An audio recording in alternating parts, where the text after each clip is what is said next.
A graça do Senhor Jesus, amados, estamos aqui mais uma vez para trazermos aqui uma lição muito abençoada. No dia 21 de julho, a mordomia da alma e do espírito. Nós vamos estudar hoje. Fica ligado aí até o final, tá? Com certeza esse estudo vai te ajudar bastante. Para você que é professor da escola dominical, aluno, para você também que não é aluno, nem pode frequentar a escola dominical, na tua igreja não tem, é um culto, mas você vai ganhar bastante conhecimento aqui com essa lição. Tá? Então, fica aí conosco até o final. Se você ainda não se inscreveu em nosso canal, se inscreva aí, dá o seu like, deixa a sua opinião e também pode compartilhar, dá um toquinho no sininho aí, para você receber aí novos vídeos que a gente está sempre colocando. E depois desse estudo, dá uma olhadinha aí no nosso canal. Com certeza tem alguns estudos aí que vai ser muito útil para você, tá bom? Bem, eu estou aqui um pouquinho cansado, que eu estava agitado aí fazendo algumas coisas, mas agora nós vamos entrar na lição. Bem, o título da nossa lição, a lição 3, é a mordomia da alma e do espírito. É um assunto muito importante. Na semana passada nós estudamos sobre a mordomia do corpo e hoje nós vamos estudar da parte interior do homem, a parte sobrenatural, que é a alma e o espírito. A mordomia. Como nós sabemos, o mordomo é aquele que cuida de algo que não é dele, né? Mas cuida como se fosse dele, porque ele vai dar conta também um dia. E essa mordomia tem que ser uma mordomia prazerosa, com prazer, né? Então, nós sabemos também que a mordomia é aquilo que está sobre a nossa responsabilidade. E a responsabilidade de cuidar do nosso corpo, nós já vimos, somos de nós mesmos, né? E também a alma e o espírito, quem tem que cuidar somos nós. Porque a Bíblia diz que nós temos que manter, né, o nosso corpo, a nossa alma e o nosso espírito irrepreensível até a volta do Senhor, né? Então, essa responsabilidade é nossa, é nós que temos que cuidar de nós mesmos, porque Deus já fez a parte dele, né? Então, agora nós temos que fazer a nossa e cuidar bem daquilo que está sobre a nossa responsabilidade. O texto áureo está aqui em 1 Tessalonicenses 5, 23, muito importante, ok? E a nossa verdade prática diz o seguinte: ao lado do corpo, a alma e o espírito devem estar preparados para a vinda do Senhor Jesus Cristo. Então, a nossa alma, o nosso corpo deve estar preparado, porque a volta de Jesus é repentina, né? E a verdade, a leitura bíblica em classe, ela está em Gálatas, capítulo 5, versículo 16 a 22 e depois o 25.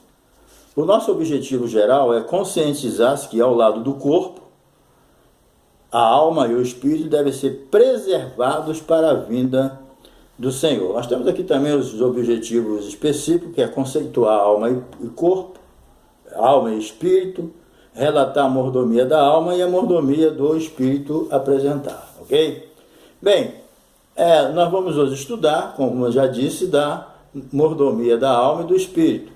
Mas nós, às vezes, encontramos alguma dificuldade disso, em que nós vivemos numa era em que o corpo é idolatrado, né? Não é errado a pessoa cuidar do seu corpo, não é errado a pessoa fazer ginástica, fazer exercício, né? Cuidar do seu corpo de uma forma integral, isso aí não é errado, mas só que as pessoas estão invertendo as coisas, eles estão botando o corpo em primeiro lugar, certo? Mas a Bíblia deixa claro aqui essa regra interessante: espírito, alma e corpo devem ser mantido irrepreensível. Então nós temos que cuidar do corpo, mas não podemos esquecer da alma e do espírito, que precisam ser alimentados também, né? Então é certo cuidar do corpo, mas não podemos esquecer da alma e do espírito. Nós vamos ver agora nessa lição. Então nós somos mordomos da nossa alma e do nosso corpo. É nós que temos que cuidar, certo? Cuidar bem, certo? Para poder a gente viver bem diante de Deus, principalmente, ok? Então, aqui conceituando alma e espírito. Vamos ver aqui primeiro o significado da alma. Bem, no Antigo Testamento, a alma, né, a palavra é nefes. No Novo Testamento é usado psique, que tem sentido de alma, né? A psique aqui, ela tem sentido de alma e de vida, encontra-se ligada à palavra psíquico, que significa pertencente a essa vida. Então nós vamos ver a base das experiências conscientes, equivalente, portanto, à própria vida, à personalidade ou mesmo à pessoa. Assim, o texto bíblico de Levítico, ali em Levítico 17, para você que não tem a revista, é Levítico 17, de 10 a 15, ele mostra uma diversidade de sentido para a palavra alma, entendeu? Às vezes fala da pessoa física como almas, né? Tem 10 pessoas lá, eles falam, tem 10 almas, né? Mas está falando de pessoa. Às vezes fala da vida animal, né? A vida de uma pessoa. E às vezes, por exemplo, o sangue, quando a Bíblia diz assim, a alma da carne é o sangue. Está entendendo? Ali está traduzido por alma, mas no original é vida. A vida da carne é o sangue. O sangue não é a alma, certo? Mas nesse sentido aqui, os tradutores traduziram a palavra vida por alma. Eles devem ter as razões deles, mas, na verdade, essa palavra aqui, a vida da carne, né, está no sangue. Mas eles traduziram por alma, mas aqui é a vida. Então, há essa diversidade aqui de acordo com o contexto, ok? Então, do ponto de vista teológico, a alma é a sede das emoções e dos sentimentos, entendeu? Aonde está a tristeza, aonde está a angústia, né? O salmista muitas vezes diz que alegrou a sua alma, né? E Jesus aqui, quando ele estava no Getsêmani, ele falou, a minha alma está profundamente triste. Então, a alma é o lugar onde você sente tristeza. Mas no final da lição, nós vamos dar uma explicação mais clara nesse sentido, ok? Só você aguardar um pouquinho aí, ok? Então, na alma está esse problema do sentimento, das emoções, entendeu? Onde você sente tristeza, onde você sente angústia, onde você sente alegria, onde você sente ira, está ligada à alma, né? Então, a origem da alma. Bem, a alma está unida ao espírito e por isso ela é humanamente impossível de separá-la, está unidas, né? Nós vamos ver também isso mais para frente, como é que foi feita essa união. Somente a palavra de Deus é que pode separar a alma do espírito, certo? Então, assim, só Deus é que pode fazer, né? Através da sua palavra. Então, a Bíblia diz que ela é uma espada de 2 gumes que penetra até a divisão da alma e do espírito e é apta para discernir pensamentos, né? E por aí afora. Então, a única coisa que pode separar a alma, no sentido qual a gente não sabe, mas eu sei que você pode estar todo desorganizado interiormente. Se você ouvir a palavra, crer na palavra, entender a palavra e aceitar a palavra e querer viver a palavra, com certeza essa palavra vai colocar o seu interior em ordem. Porque essa questão de separar a alma do espírito significa que muitas vezes nós estamos desorganizados interiormente, confuso, né? E quando você ouve a palavra e dá aquela atenção, você muda. Deus coloca em ordem o seu interior, ok? E é isso que o ser humano precisa, né? Bem, então assim, quanto a alma, quanto o espírito, constitui a parte imaterial. A parte material é o nosso corpo, né? Que foi feito do pó da terra. Agora, a parte material é o espírito e a alma, certo? Isso é muito importante. Agora, em relação à origem da alma, o autor aqui da revista, ele traz aqui 3 teorias, certo? Da preexistência da alma, sua origem, teoria. Teoria é uma coisa, né? Bem, vamos ver aqui esses 3 elementos, né, aqui. Primeiro, vou repetir, o autor traz aqui 3 teorias da pré-existência da alma, certo? Como ela surgiu, relação à origem da alma, ele vai trazer aqui agora. Primeiro, criacionismo, pré-existência. A pré-existência, segundo essa teoria, existem diversas esferas do mundo espiritual que entram no corpo gerado num processo denominado, que você já conhece muito bem, que é a reencarnação, né? Então, as pessoas que creem na reencarnação, ele acha que essas pessoas morreram e estão aí vagando por aí num processo, né, de purificação, conforme diz, o objetivo desse processo é levar a pessoa a sofrer pelos pecados cometidos em pretensas existências exteriores. Você já ouviu falar, pessoa, quando eu morrer, eu vou voltar assim. Aquele fulano ali, antigamente ele era assim, por isso que ele é assim hoje, aquele karma todo, entendeu? Então, esse processo da pré-existência, que as pessoas morreram, estão vagando por aí, pagando os seus pecados, e quando tivesse purificado os seus pecados, eles vão encarnar, né, em qualquer pessoa que estiver por aí já fecundada, né? Então, o objetivo desse processo é levar a pessoa a isso. Esse é um dos pontos fundamentais do espiritismo, certo? No entanto, não tem fundamento. Reencarnação, isso aí não existe, né? Ah, mas Jesus reencarnou. Não, Jesus nunca reencarnou. Jesus, ele encarnou. Ele assumiu uma forma humana. Ele é um com o Pai e com o Espírito Santo. Então, a Bíblia diz que no princípio era o Verbo, e o Verbo estava com Deus, e o Verbo era Deus. Então, a Bíblia diz que Jesus veio para os que eram seus, e os seus não receberam. Mas todos que o receberam deu o poder de ser filhos de Deus. Então, nós somos, né, filhos de Deus pela morte de Jesus. Mas Jesus veio encarnar num corpo, certo? Um corpo sem pecado, certo? Então, isso aí está tranquilo. Ele não reencarnou, ele não morreu. Quando ele morreu, ele ressuscitou num corpo glorificado. Isso aí é muito importante a gente entender, entendeu? Então, a Bíblia revela o erro dessa teoria, né? Que o pecado original passou a todos os homens. A Bíblia diz que todos pecaram e destituídos estão da glória de Deus. Não há um homem que peque. Então não tem nada que possa purificar a pessoa, a não ser o sangue de Jesus. Quando ele crê na palavra, aceita Jesus, aí a Bíblia, você confessa o seu pecado. É nessa terra que o pecado é perdoado. Não existe nada além da morte que possa mudar a sua situação da forma que você saiu. Se você saiu da terra, morreu salvo para sempre. Se você morreu sem salvação, não tem jeito mais não. Não tem reencarnação, não tem oração, não tem nada. Ok? Então, só Cristo é que pode purificar o pecador. A outra teoria aqui é o criacionismo. Segundo essa teoria, né, ela é baseada no pensamento filosófico grego, né? Deus dedica-se à criação de almas diariamente para que habite nos corpos que forem sendo concebidos. Também não tem base bíblica isso, nem de jeito nenhum. E a última teoria aqui, que pode ser a mais correta, né, é a participativa, certo? É a teoria da participação do homem e de Deus. Como assim?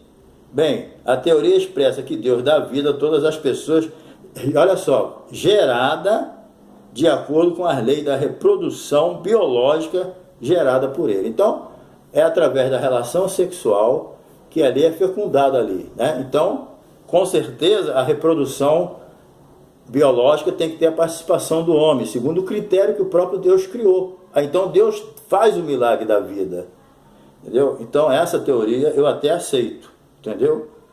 Porque assim o homem e a mulher geram um novo ser com a cooperação divina. Tem a participação divina, que se o homem não tiver relação com a mulher, não vai nascer quem, né? Tem que ter o espermatozoide. Então, tendo isso, aí é fecundado com o óvulo da mulher, então Deus ali faz um milagre. Porque sem a participação de Deus não existe milagre. E sem a participação do homem não vai ter a parte biológica. Então, eu aceito isso. É uma visão que tem base bíblica, né? Bem, todavia, né, isso aqui é importante. Como Deus age na criação de cada alma e espírito dentro do ser humano, é um dos muitos mistérios da fé, pela qual devemos curvar humildemente diante da sua magnitude. Então nós temos que entender isso. As coisas reveladas são para Deus. As coisas ocultas, as coisas reveladas são para nós, perdão. E as coisas ocultas é para Deus. Nem tudo Deus revela na sua palavra. Existe muita especulação. Às vezes a pessoa se apresenta como o dono da verdade. E a Bíblia não é de particular interpretação. Você tem o direito de ter a tua, tem o direito de ter a minha, mas tem interpretação que se aproxima da Bíblia. E tem coisa na Bíblia que está muito clara, mas tem coisa que é muito oculta, muito misteriosa. E essa questão da alma é outra. A gente sabe, mas pela beirada. Nós não estamos ainda na praia nessa questão aqui, certo? Embora alguns acham que sabe tudo, mas é bom a gente ter essa humildade de aceitar isso. Bem, conceituação de espírito segundo o Novo Testamento, a palavra refere-se ao espírito pneuma. Pneuma é a palavra em grego para a palavra espírito, no português, tá ok? Então nós vamos agora partir para a segunda parte. Nós vamos ver a questão do espírito daqui a pouco. Porque aqui ele fala sobre, nesse sentido, em termos espirituais, só há dois tipos de crentes. Os crentes espirituais e os crentes carnais, entendeu? Os crentes espirituais caracterizam-se pelo seu espírito, denominado pelo Espírito Santo. E os carnais vivem de acordo com a sua natureza carnal, certo? Que não foi submetida à transformação de Cristo. Então, o cara é crente, mas depois ele não quer se submeter mais à vontade de Deus, começa a entrar em contenda, mentira, engano e confusão, e daqui a pouco ele se torna um crente carnal, né? Paulo disse para Coríntios: se há contenda entre vós, divisão, não são porventura carnais? Bem, vamos agora para a mordomia da alma, fazendo parte do homem interior, né? A tricotomia, então, do homem, né? O homem tem espírito, alma e corpo.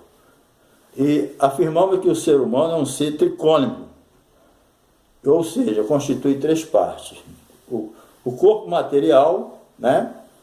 E o espiritual. A questão é o seguinte: a alma, ela é a sede das nossas emoções, certo? Esses três elementos estão na alma. A emoção, nós podemos se irar ou se alegrar, se entristecer, ficar contente. Todas as questões estão na alma. E, com certeza também, né, o nosso pensamento está na alma também. E também a nossa vontade. Então esses três elementos fazem parte da alma.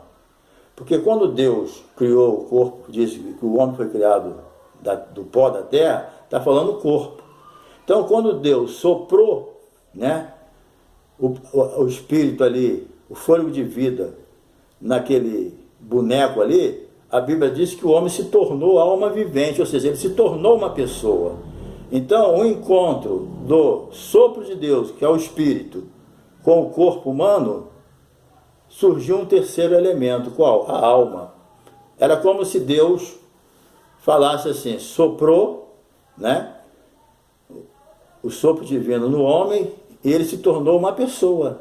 Ele se tornou alma. Os anjos não têm alma, os anjos são espírito. Mas o homem não, o homem é espírito, alma e corpo. Então, quando Deus soprou no homem, entrou o segundo elemento. Quando o segundo elemento, que é o espírito, tocou no corpo, veio o terceiro elemento, que é a alma. O homem se tornou alma vivente, ele se tornou uma pessoa.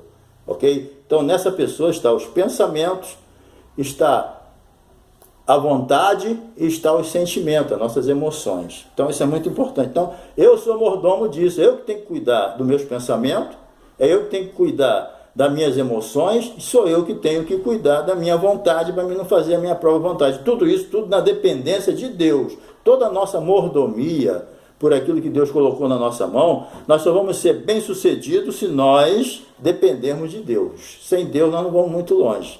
Vamos ser um péssimo mordomo.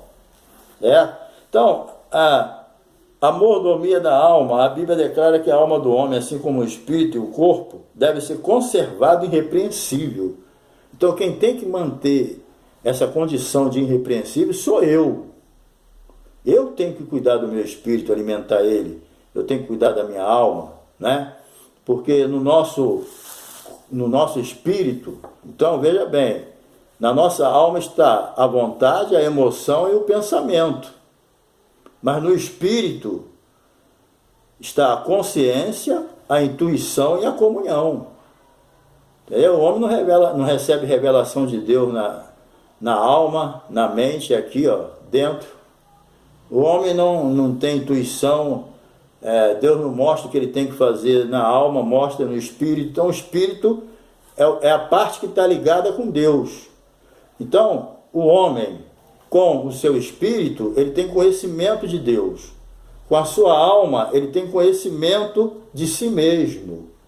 E com o corpo, ele tem conhecimento do mundo em volta, através dos seus sentidos, do tato, dos olhos, do ouvido, da boca, do nariz. Então, através do corpo, né, pelos sentidos, nós temos conhecimento do mundo. Nós vivemos num mundo físico, então nós temos que ter um corpo físico. Então eu tenho conhecimento do mundo, repito, através do meu corpo. Repito de novo, eu tenho o conhecimento de mim mesmo, eu sei quem eu sou, porque eu tenho uma alma. E eu tenho conhecimento de Deus, porque eu tenho um espírito, que eu tenho comunhão com Deus, e eu posso conhecê-lo. Então, essas três questões, elas têm que estar bem resolvidas na nossa vida, para que nós possamos ter uma vida melhor diante do Senhor e das pessoas que nos cercam. Entendeu? Cada um tem a sua função. A alma, o espírito e o corpo, cada um tem a sua função. Mas eles são simultâneos, trabalham juntos. Não tem como separar, a não ser pela palavra de Deus, o homem interior. Certo? Porque o homem, quando morre, o seu corpo vai para a sepultura. Lembra daquele mendigo que morreu, Lázaro? Lázaro morreu e foi levado pelos anjos ao céu, ao paraíso. E o homem rico morreu e foi para o Hades, mas a Bíblia diz que ele foi sepultado. Então o homem, quando vai salvo, ele está faltando alguma coisa. O que é? O corpo. Por isso que quando Jesus vier buscar a sua igreja, os que ressuscitarão, os que vão ser arrebatados, eles vão receber um corpo glorificado, porque o homem não pode viver sem corpo, entendeu? E ele vai receber um corpo adequado para ele viver eternamente. O que a Bíblia diz? A nossa pátria está nos céus, de onde nós aguardamos o nosso Salvador Jesus Cristo, o qual transformará o nosso corpo abatido para ser conforme o corpo da sua glória. Você quer mais? Né? Então o corpo sempre o homem vai ter, só não tem nesse tempo intermediário, entre a morte e o arrebatamento. Estou falando dos salvos, certo? Bem, então a necessidade da alma inclui a emoção, lógico, nós já falamos, ok? Há uma necessidade da emoção, e essas emoções ela tem que ser cuidada por Deus, certo? O que o salmista falou? Refrigera a minha alma. Só Deus é que pode refrigerar a sua alma. Aonde está o pensamento, aonde está as suas emoções e a tua vontade. Às vezes você está turbado na sua vontade, está turbado nas suas emoções, está turbado nos seus pensamentos. Você depende de Deus para isso. Entendeu? Por isso que a Bíblia diz, ó, pensai nas coisas que são de cima. Certo? Nós devemos pensar bem naquilo que falamos, naquilo que pensamos, e devemos pensar naquilo que está lá em cima, que é Jesus que está à direita de Deus.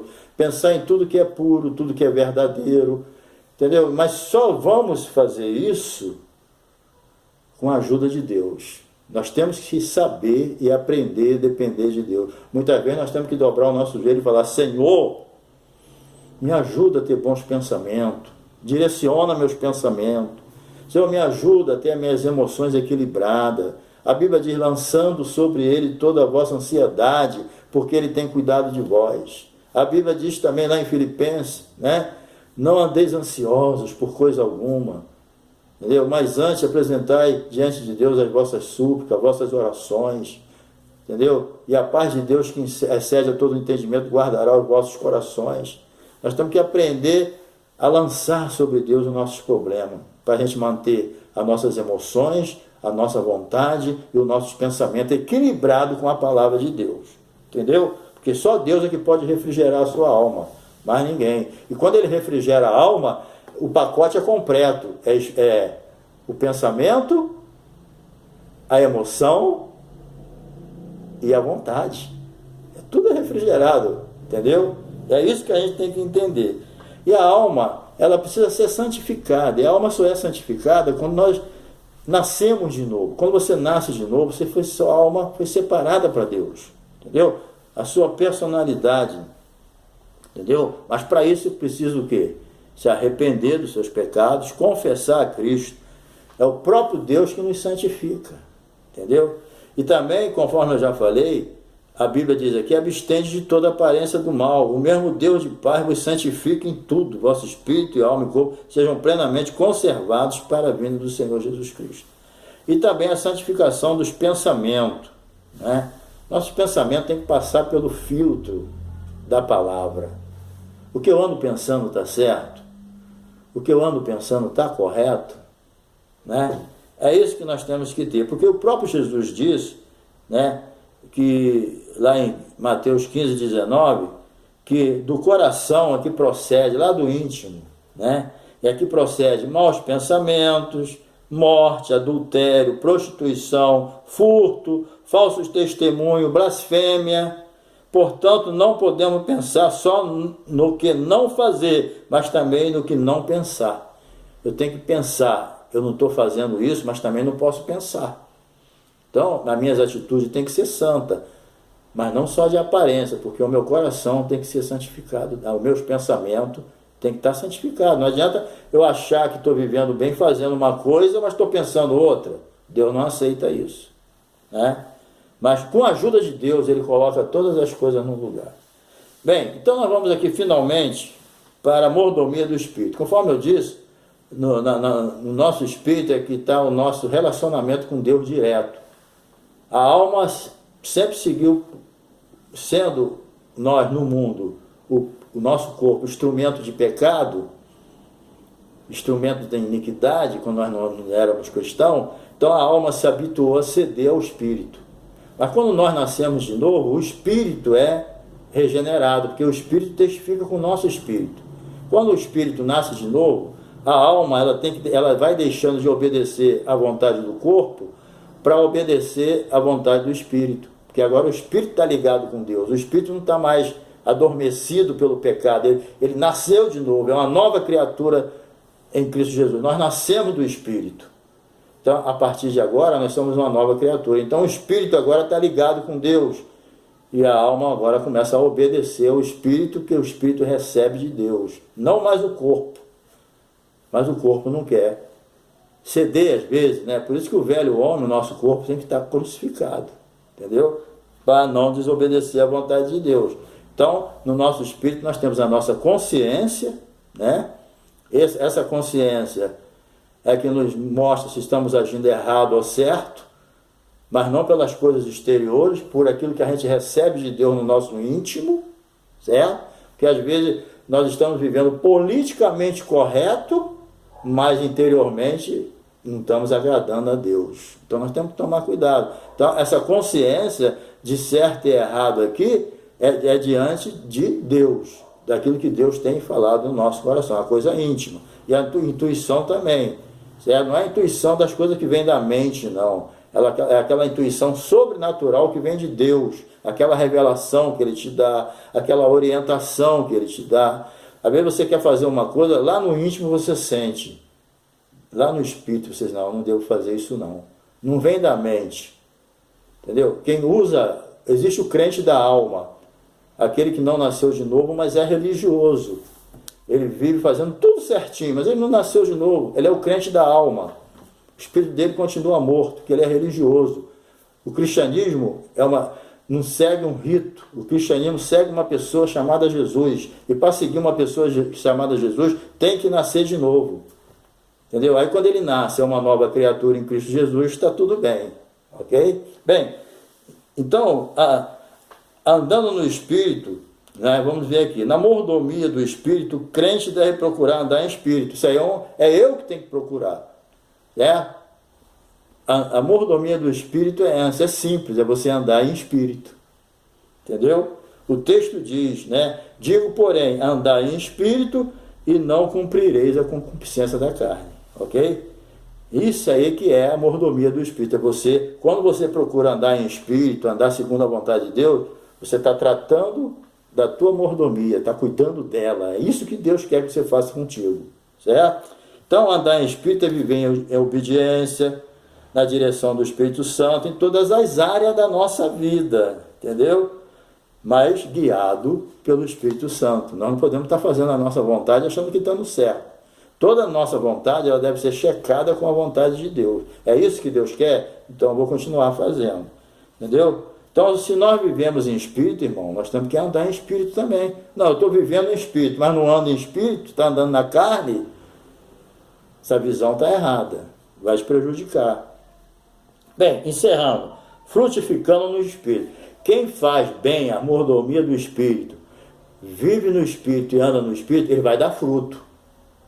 Não tem como alguém não dar fruto, se ele não vive em espírito. Entendeu? Então, frutificar no reino de Deus é testemunhar de Cristo com sua vida por meio de boas obras de amor que mostra o caráter de Deus em você. Deus não anda por aí não, nem Jesus, nem os anjos. As pessoas vão se interessar pelo Evangelho através da nossa vida. Através da nossa vida. Entendeu? Então é isso que nós devemos ter cuidado. Ok? Então, vamos encerrar aqui, que o nosso vídeo já está um pouquinho longo. Mas você não se esqueça aí de dar o seu like, de se inscrever, tá bom? Um abraço e até a próxima lição, tá bom? Espero que você goste e continue orando por nós, porque o nosso canal só tem uma